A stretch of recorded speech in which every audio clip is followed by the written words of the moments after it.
இன்றே டவுன்லோட் செய்து உங்கள் ஃபேவரட் ஷோக்களை என்ஜாய் பண்ணுங்க.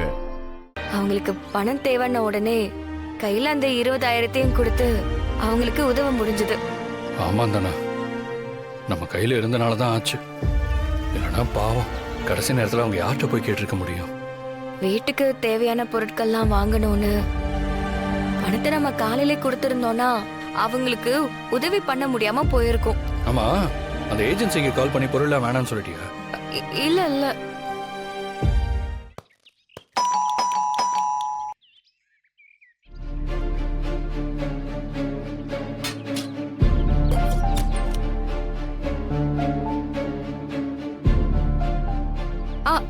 மேடம் இது எங்க மேடம் வைக்கட்டும்?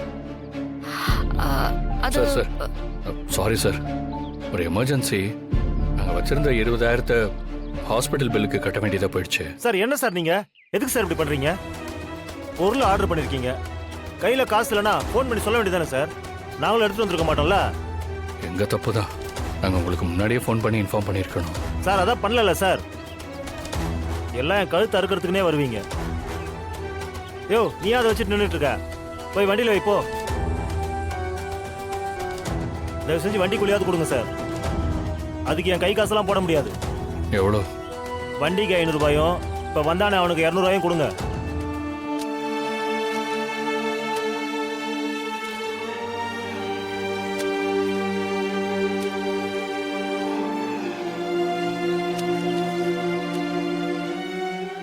எவ்வளோ ஆசாசியான லிஸ்ட் போட்டு கொடுத்த, அதை கூட நம்மளால வாங்க முடியாம போச்சு. இங்க பாரு கதிர், நம்ம வீட்டுக்கு பொருட்களை வாங்குறத விட அவங்களுக்கு நம்மளால சரியான நேரத்துல உதவி செய்ய முடிஞ்சதுல அதுவே நமக்கு சந்தோஷம்தான். இருந்தாலும் நம்ம தனி கொடுத்தனம் வந்து இவ்வளோ நாள் ஆகி என்னால் ஒரு அடிப்படை தேவையான பொருளை கூட உனக்கு வாங்கி கொடுக்க முடியல. அதான் எனக்கு வருத்தமா இருக்கு. எல்லா வசதியோடையும் வாழ்ந்தவ இப்ப என் கூட வந்து இப்படி கஷ்டப்பட்டு. ஏன் கதிர் இப்படி எல்லாம் பேசுற? இது எல்லாத்தையும் விட நீ தான் எனக்கு முக்கியம். இதெல்லாம் வெறும் உயிரிழந்த பொருள் தான். இந்த பொருள் எல்லாம் இல்லாம கூட என்னால இருக்க முடியும். ஆனா நீ என்னோட உயிர் கதிர், நீ தான் எனக்கு எல்லாமே. இதெல்லாம் இப்பவே வாங்கணும்னுலாம் இல்ல, நம்ம சம்பாதிச்சு எப்ப வேணாலும் வாங்கிக்க முடியும்.